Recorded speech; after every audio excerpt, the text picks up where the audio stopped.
नमस्कार सर। नमस्कार sir. Sir क्या नाम है आपका? सर मेरा नाम है ओमवीर कोहली। ओमवीर जी, आप कहाँ से हैं? मैं किच्छा उत्तराखंड से हूँ। सर, संत रामपाल जी महाराज से नाम दीक्षा आपने कब ली? सर मैंने संत रामपाल जी महाराज से नाम दीक्षा ली थी 2020 में।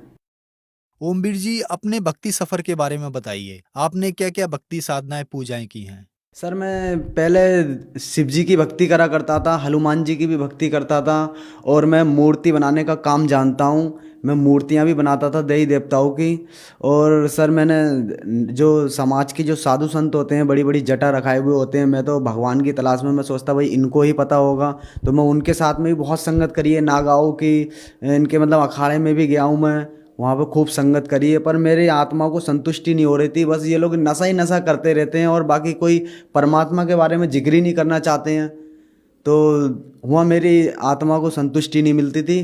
फिर क्या हुआ, मेरे घर मेरी शादी हुई थी तो मेरी भगतमती पे भूत ब्यादा हो गई थी। उसमें भी मैं बहुत ही ज़्यादा दिक्कत होती थी मेरे लिए। और उनके मैं घर तो काम करके जब आता था, जब उन्हें देखता था तो मुझे फिर कुछ अच्छा नहीं लगता था।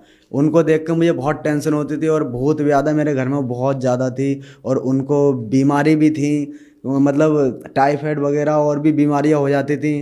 तो उससे मैं बहुत परेशान रहता था। मैं सियानों के पास में और डॉक्टरों के पास में जा जा करके थक गया था सर। जैसे कि भूत ब्यादा थी मेरे घर में, तो मैं जब घर के अंदर आता था तो मुझे नहीं दिखते थे भूत लोग। वो हमारी घरवाली जो थी, उनके लिए सपा बेड पे बैठे हुए वो लोग देखा करते थे और उनके तरफ हंसते थे। उनको कोई कैसा दिखता, कोई कैसा दिखता, वो रो रो करके बताती, मेरे पीछे तो भाग जाती, देखो ये आ रहा मेरे तरफ, कुछ ऐसे कर रहा है, ऐसे कर रहा है।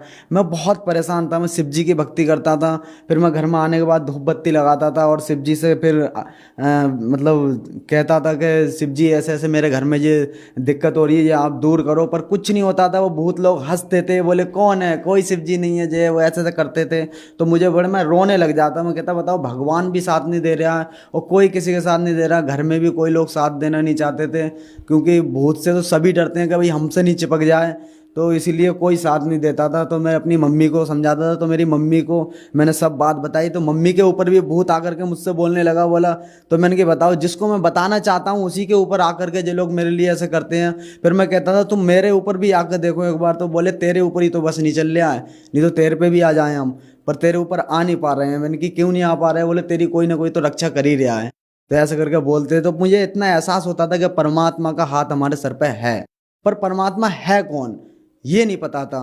तो एक दिन क्या हुआ, मंदिर में बैठा हुआ था सर। मेरे घर के नज़दीक में ही एक मंदिर है शिव जी का। मैं वहाँ पे बैठा हुआ था, वहाँ सेवा भी बहुत करा करता था मैं। तो उस मंदिर में जब मैं बैठा था तो एक बुजुर्ग थे, वो बोलने लग गया कि आपको जिसकी तलाश है ना, वो हरियाणा में आए हुए हैं। मैंने कहा मुझे किसकी तलाश है? बोले आपको भगवान की तलाश है ना, परमात्मा की। मैंने कहा हाँ मेरे को भगवान की तलाश है। तो बोले वो हरियाणा में आए हुए हैं। मैंने कहा हरियाणा में कौन?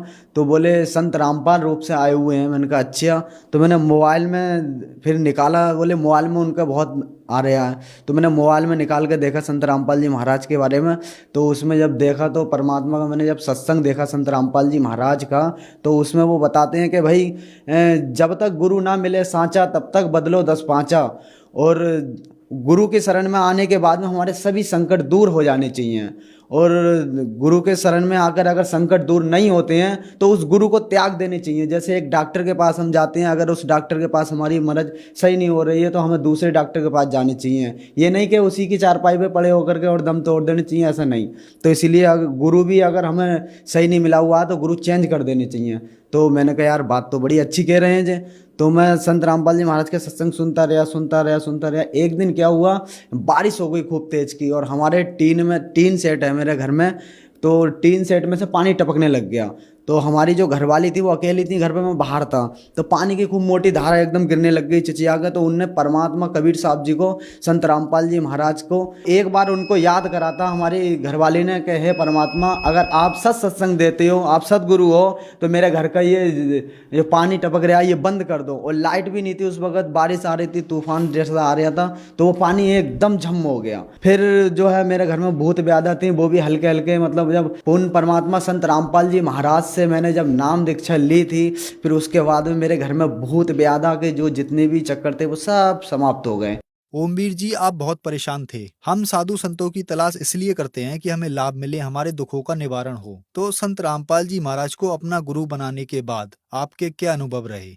हाँ जी, मेरी परेशानियाँ दूर हुई। जैसे कि मैं पहले नाम नहीं लिया था मैंने परमात्मा से, तो मैं बहुत ही दुखी था। तो अब जब परमात्मा संत रामपाल जी महाराज से मैंने जब नाम दीक्षा ली है, तो मेरे घर में जो भूत व्याधा थी वो भी सब बंद हो गए। और जो हम मेरा अस्पताल में बार बार दवाई लेने जाता था, मैं कितना भी कमा लेता था फिर भी दुखी रहता था। जो भी पैसा था मेरा भूत व्याधा में या फिर डॉक्टरों में चले जाता था। अब वो सब मेरे चक्कर कटने बंद हो गए हैं।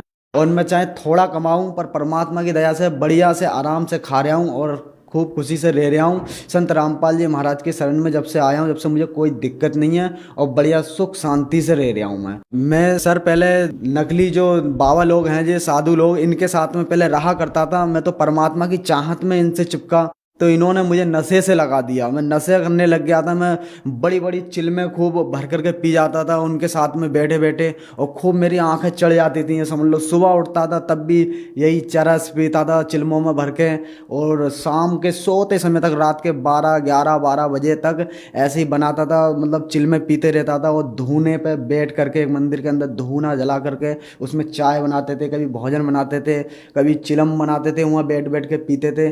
मेरे पूरा शरीर सूख चुका था। परमात्मा संत रामपाल जी महाराज के शरण में जब से आया हूँ, मेरे शरीर भी अच्छा हो गया है। और पहले तो गाल वाल सब पिचक गए थे और बहुत आंखें मेरी लाल सी हो गई थी और खूब नशेड़ी मतलब लगता था देखने में बहुत ही।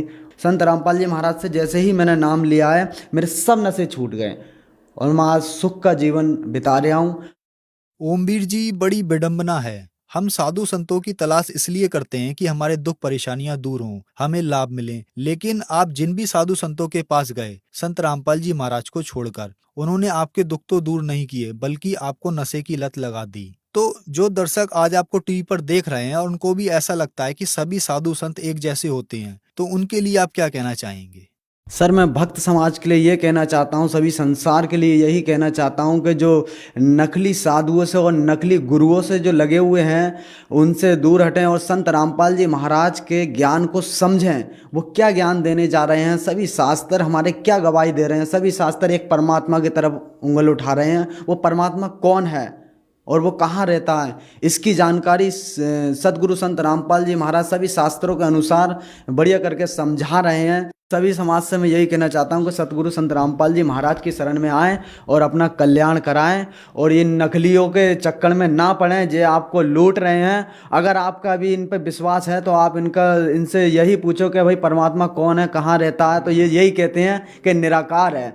ओमवीर जी, संत रामपाल जी महाराज से नाम दीक्षा कैसे ली जा सकती है?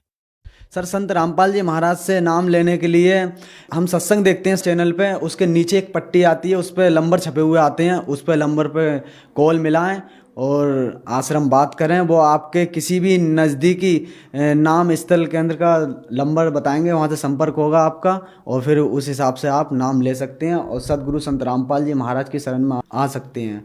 धन्यवाद सर। सत साहिब।